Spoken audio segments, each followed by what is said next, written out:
لله نحمده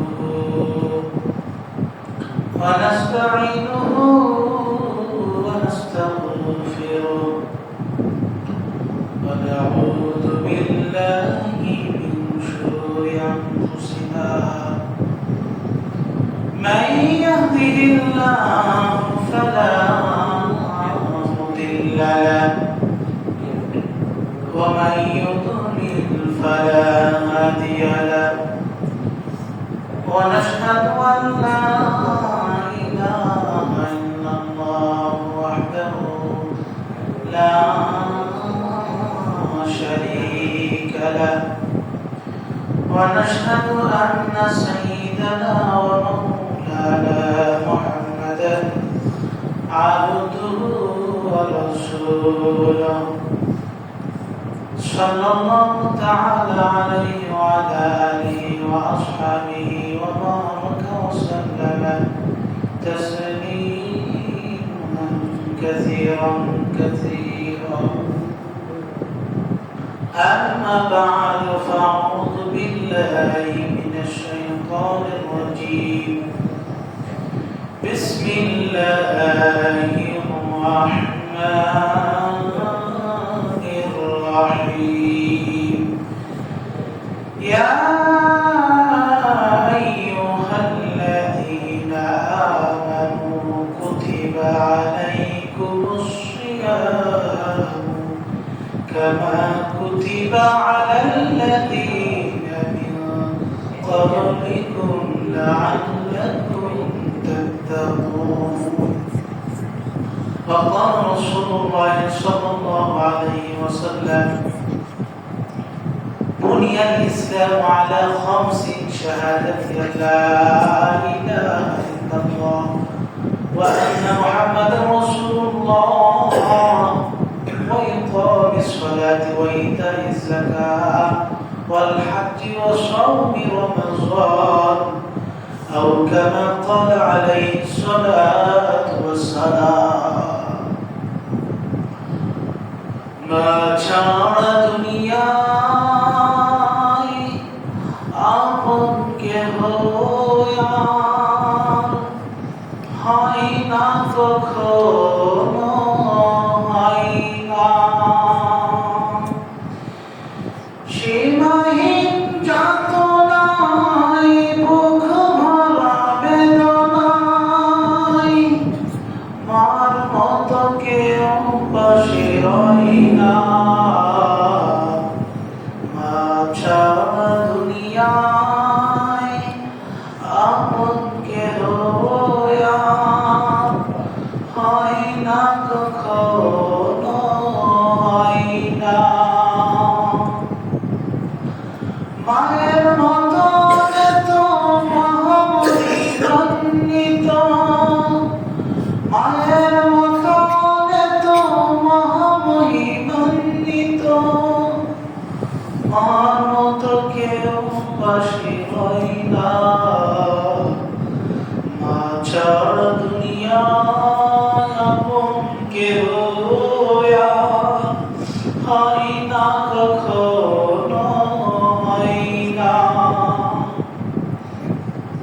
আলহামদুলিল্লাহ আল্লাহ পাকের সামনে লাখো কোটি শুকরিয়া যে মহান আল্লাহ তাআলা আমাদেরকে পবিত্র জুমার উদ্দেশ্যে আল্লাহ তাআলা মেহমান হওয়ার জন্য তৌফিক দান করেছে সেই মহান রব্বুল ইজ্জত আল্লাহ রব্বুল আলামিনের সমীপে শুকরিয়া আদায় করে আলহামদুলিল্লাহ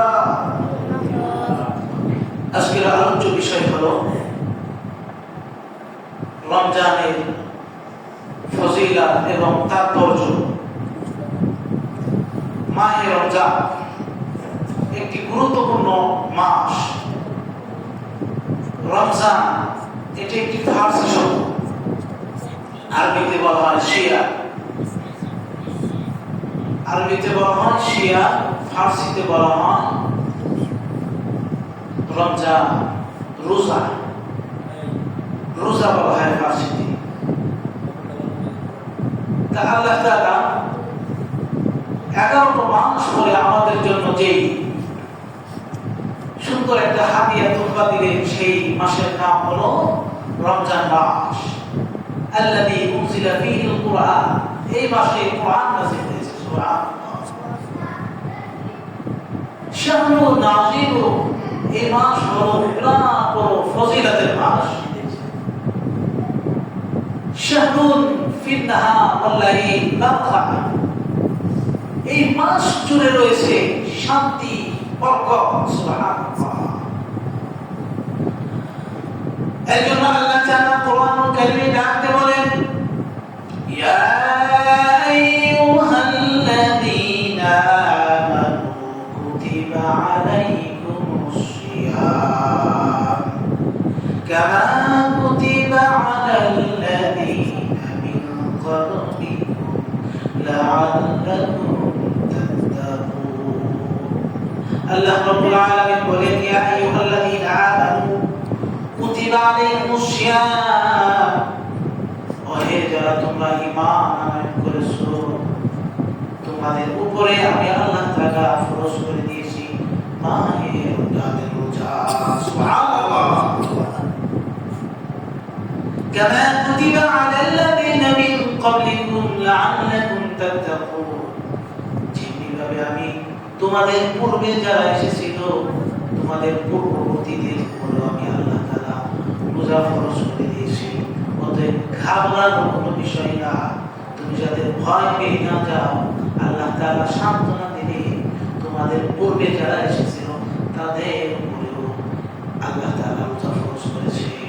দেখবে মানুষ যখন চলাচল করে, পথ চলে, তখন যদি একাকিত্ব ফিল করে তখন মানুষ ভয় পায়। আর যদি বলে যে না এই পথ দিয়ে গাড়ি চলাচল করে মানুষের আনাগোনা আছে, তাহলে মানুষ আত্মভরসা পায়। ঠিক কিনা মুসলমান? তো মানুষ যদি খাওয়াইয়ে না যায়, 11টা মাস পেট করে খাইছে, মন মতো যখন যেটা খাইছে, ফুড খাইছে, তারপরে ড্রিঙ্ক খাইছে, রাইস খাইছে, বিভিন্ন খাবার খেয়েছে, যখন খুশি তখন এই যাতে না ঘাবড়িয়ে যায়, ভয় যাতে না পায় বান্দা, এই জন্য আল্লাহ তাআলা পূর্বে উদাহরণ টানলেন যে পূর্বে যারা এসেছিল তাদের উপর রোজা ফরজ হয়েছে। অতএব ঘাবড়ানোর ভয়ের কোনো কারণ নেই। আল্লাহ তাআলা বলেন এই রোজা রাখলে কি হবে? পরবর্তী অংশে আল্লাহ তাআলা আমাদেরকে সাফ জানিয়ে দিলেন,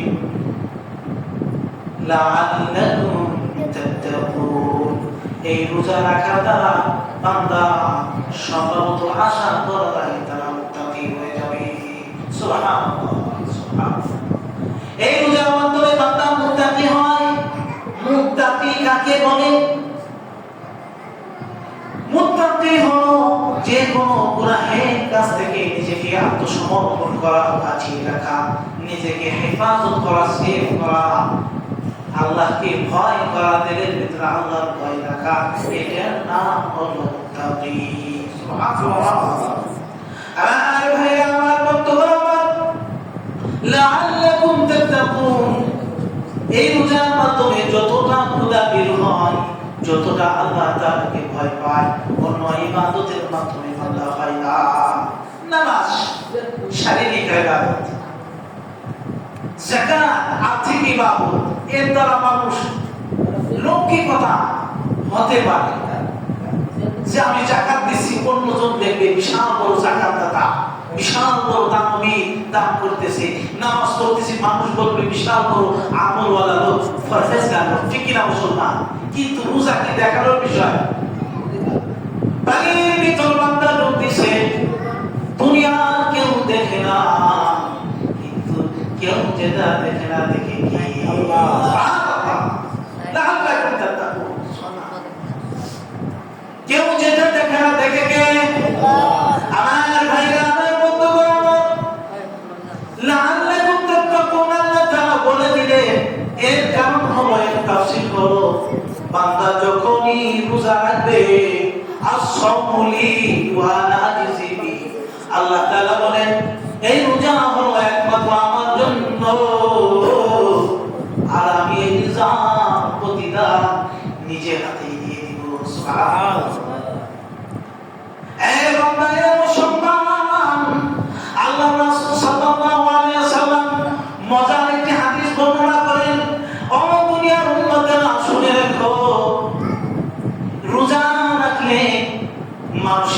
আমাদের ভিতরে গন্ধ হয় কি হয় না?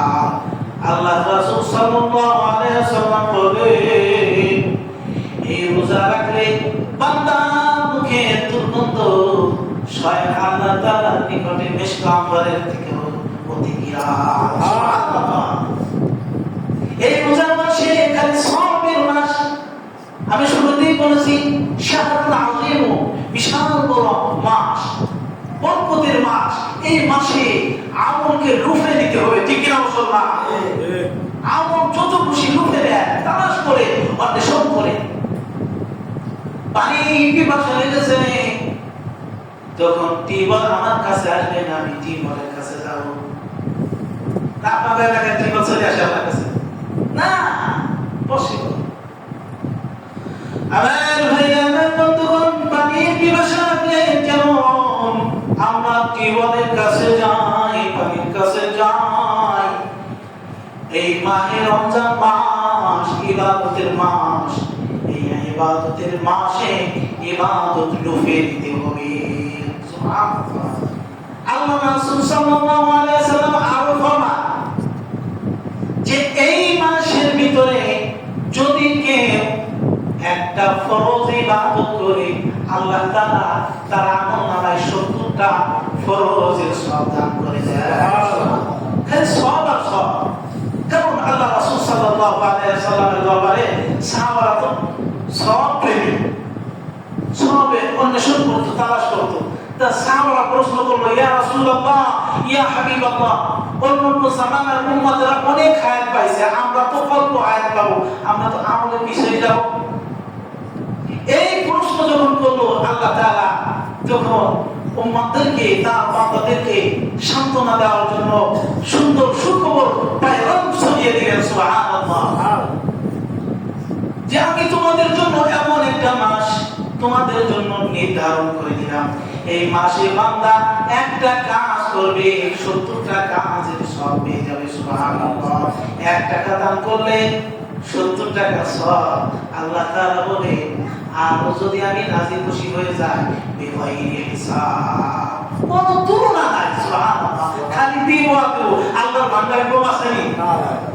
সুবহানাল্লাহ। তাহলে বলতেছিলাম, আল্লাহ রাসূল সাল্লাল্লাহু আলাইহি ওয়াসাল্লাম আর হাদিসের ভিতরে বর্ণনা করেন, রোজাদার বান্দার জন্য দুইটা খুশি, রোজাদার বান্দার জন্য দুইটা খুশি। 1 নম্বর ফারহাতান, যখন বান্দা 2 খুশির 1 খুশি, রোজা রাখার পরে সারাদিন যখন ক্লান্ত হয়ে যায়, যখন ইফতারের সামনে করে বসে যায়, ওই সময় বান্দার আনন্দ আছে না? দেখে এই রোজার মাধ্যমে গরিব মানুষ কিভাবে দিন কাটায় না খেয়ে, এই রোজার একটা শিক্ষা যে না খেয়ে থাকা কি মর্ম, এটা অনেক যারা ধনাঢ্য লোক, বড় লোক, তারা বুঝবে না। বোঝানোর জন্য এই তীব্রতা কাকে বলে, এটা বোঝানোর জন্য রোজা একটা শিক্ষা। আল্লাহর হুকুম ওটা তো উপরে আছে। তাহলে রোজাদার বান্দার জন্য 2টা খুশি। একটা খুশি হলো কি, যখন বান্দা ইফতার সামনে রেখে বসে যায়, তখন বান্দার ভিতরে থাকবে আযান দেয় দেখেন, আযান দেয় দেখেন, ঠিক কি না মুসলমান? কখন আযান দিলে মুয়াজ্জিন আল্লাহু আকবার, আল্লাহু আকবার, আযান দেয় দেখেন, আযান দেয় দেখেন। কোন রকম একটু আওয়াজ পাইনি খাওয়া শুরু হয়ে অনেক জায়গায় দেখা যায়, ভুলে গেলে তারা দেয়। তার মানে আল্লাহ রাসূলের কথার ভিতরে মিল আছে না? বান্দা তো পঞ্চম খাবে, পানি গালে দিবে না, খেজুর গালে দিবে না, কি গালে দিবে, মানুষ একটা টেনশনের ভিতরে পড়ে যায়, আনন্দে ফিল করে। সুবহানাল্লাহ। আরেকটা খুশি হলো বান্দা মাওলাই দিদারে। সুবহানাল্লাহ, সুবহানাল্লাহ। আল্লাহ পাক রব্বুল আলামিন কিয়ামতের ময়দানে যখন বিচারের কার্যবাহী শেষ হয়ে যাবে, ফয়সালা হয়ে যাবে, ফারিকুন ফিল জান্নাতি ওয়া ফারিকুন ফিস সাঈর, একটি রাস্তা হলো জান্নাতের, আরেকটা রাস্তা হলো জাহান্নামের। যখন এইগুলো সেটআপ হয়ে যাবে, কমপ্লিট হয়ে যাবে, তখন আল্লাহ তাআলা তার খাস বান্দাদেরকে একটা সূরা শোনাবে। বলুনি, সেই সূরার নাম হলো জাতীয় সূরা। আমাদের জাতীয় সঙ্গীত আছে না,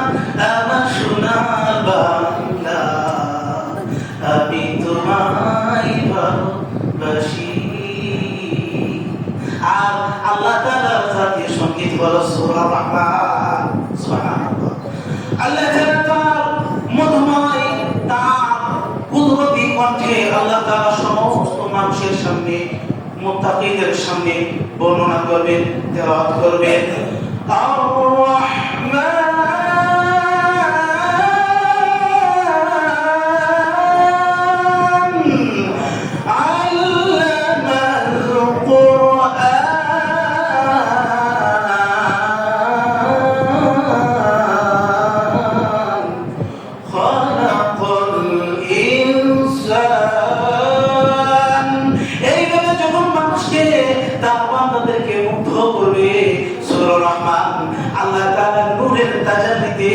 মানুষের চেহারা বেড়ে যাবে। সুবহানাল্লাহ। স্ত্রীদের কাছে আসবে তখন চিনতে পারবে না, বলে সলিমুদ্দিন পরিমুদ্দিন। ও বাবা মুখ ঢাকবে, বলবে না না আমি তোমার স্বামী। বলে কি এত চেহারা, ফেস ওয়াশ লাগাই তুমি? বলে না না এটা ফেস ওয়াশ লাগাইনি, নাইট ক্রিম লাগাইনি, এটা হলো মাওলাই দিদারের ফসল। সুবহানাল্লাহ। দুনিয়ার মানুষ কত কিছু করে না। এই জন্য রোজাদার ব্যক্তির জন্য দুইটা খুশি। একটি খুশি হলো বান্দা যখন ইফতারি সামনে করে যায় বসে যাবে, ইফতারি সামনে করে যখন বসে যাবে তখন বান্দার ভিতরে খুশি ঢেউ খেলবে। সুবহানাল্লাহ। আর একটা খুশি হলো মাওলাই দিদা, যখন মাওলার দিদা হয়ে যাবে তখন সুবহানাল্লাহ, তখন বান্দা খুশি হয়ে যাবে। সুবহানাল্লাহ। তা আমাদেরকে নামাজ পড়তে হবে, রোজা রাখতে হবে। এই রোজার দিক নির্দেশনা অনেক সামনের সপ্তাহে ইনশাআল্লাহ এই রোজা কিভাবে আমরা দিক নির্দেশনা পাবো, কোরআন থেকে গাইডলাইন আল্লাহ তাআলা আমাদেরকে কি দিয়েছেন সেই বিষয়ে আলোচনা করবো ইনশাআল্লাহ। তা আরেকটু টান দিয়ে আল্লাহ রাসূল সাল্লাল্লাহু